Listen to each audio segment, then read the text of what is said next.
Mabuting araw po mga kaibigan. Welcome to my channel. Sa video na ito, ipapakita ko po ang pag-prepare namin ng lupa sa tataniman po namin ng kalamansi at sili. Kung makikita nyo po sa video, inaararo na po ng stable ang lupa para mamatay ang damo at makultivate ang lupa. Para sa ganon, madali po ang pagtatanim at paghuhukay ng lupa.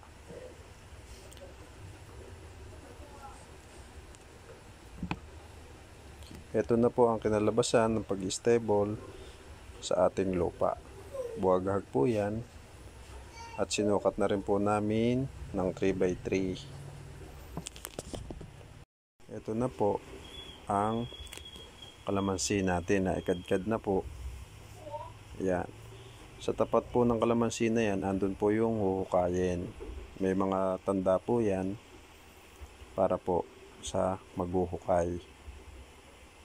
Yan, ang size po ng kalamansi natin dyan ay XL para po mabilis siyang lumaki at pag-anihan.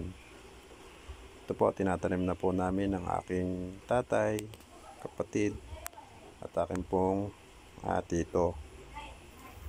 Ayan, bali ang pumasok po pala dyan ay nasa 868 piraso na XL.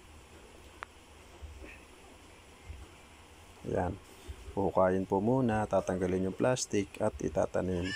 After 2 weeks, ito na po ang ating tanim. May mga damo na rin. Ayan. Ito na po, pinarotobator na po natin yung pagitan po ng kalamansi para naman po sa pagtataniman ng sili. Ayan. Araruhin po ng kalabaw yan at lalagyan ng tudling para po itanim natin yung sili. Ayan po yung kalabaw. Tinutudlingan na po niya. I-update ko po kayo sa susunod na video. Sana po ay nagustuhan nyo ang video na ito. Salamat po sa inyong panonood. Sana po ay suportahan nyo ang aking channel mga kaibigan. Salamat po.